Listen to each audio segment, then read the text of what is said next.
You defend choices that were never up for debate. You explain decisions to people who have no authority over your life. You hand them the blueprint to your boundaries, then act surprised when they walk through the walls. Stop. Every time you justify yourself, you are not communicating. You are negotiating.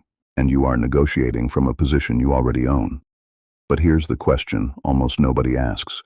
If explaining yourself is supposed to create understanding, why does it so often leave you feeling smaller? By the end of this video, you'll understand why the people demanding explanations usually aren't looking for answers, and why silence is the response they fear most. Think about the last time you explained yourself. Not to a judge, not to your boss deciding whether to keep your job, to a peer, a coworker who questioned your decision, a family member who asked, "Why would you do that?" with just enough edge to make it sound like concern. Why did you answer? Because silence felt rude. Because you wanted to be understood. Because somewhere deep in your wiring, you learned that explanation earns acceptance. But watch what actually happens. You decline an invitation. Instead of simply saying no, you explain you're tired, busy, or overwhelmed. 5 minutes later, you're defending why you're tired, why you're busy, and why your priorities should make sense to someone else. What started as one sentence became a courtroom, and after the conversation ends, it doesn't actually end. You replay it on the drive home. You think of better answers in the shower. You wonder whether you sounded selfish. You wonder whether they believe you. Hours of mental energy spent defending a decision you already made. You handed them data. You revealed what matters to you, what threatens you, what you need to be seen as. You showed them exactly which buttons to press, which insecurities to test, and exactly how much pressure it takes to make you fold. You weren't building connection.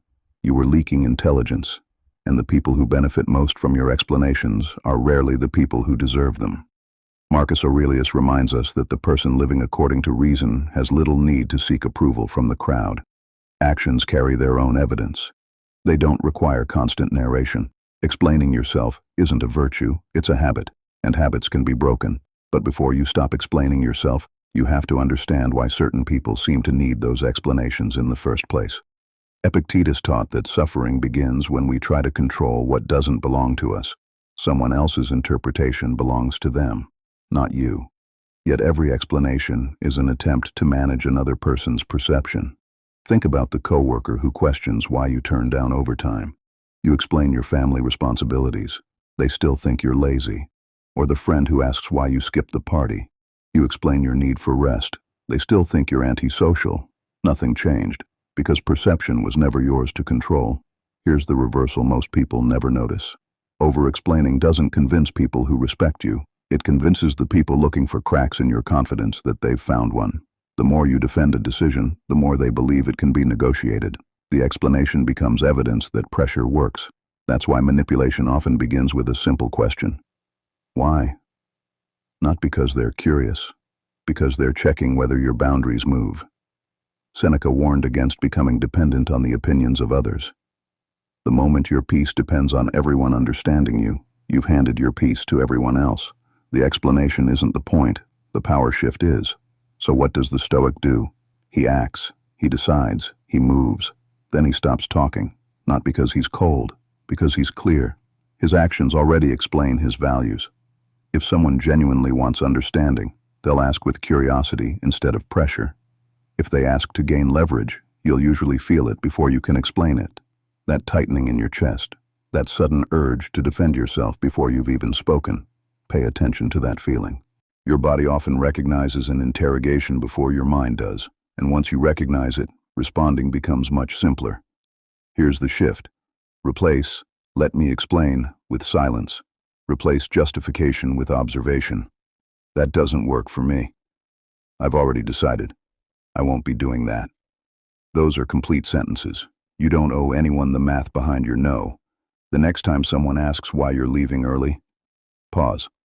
Let the silence exist for 1 second longer than feels comfortable. Notice what happens. The people who respect you accept your answer. The people who don't immediately rush to fill the silence with assumptions, pressure, or guilt. Their reaction tells you something important. The explanation was never what they wanted. Access was.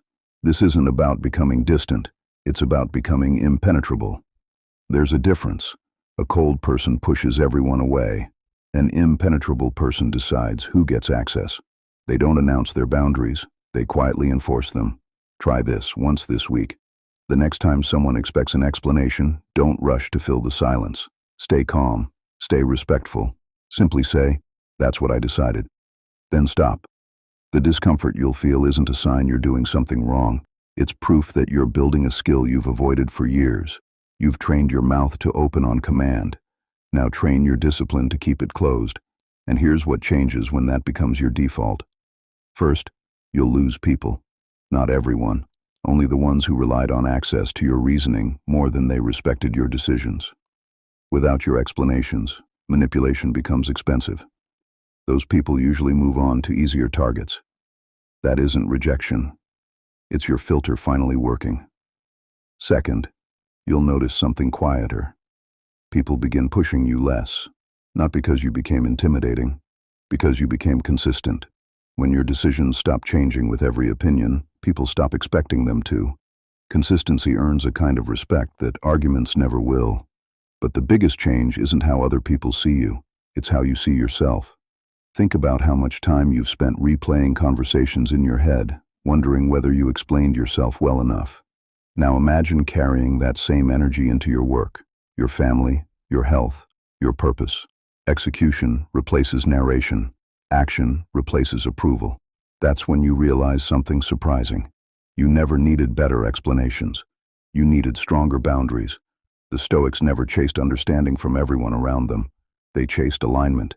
Between principles and action, between words and silence, between what they controlled and what they released.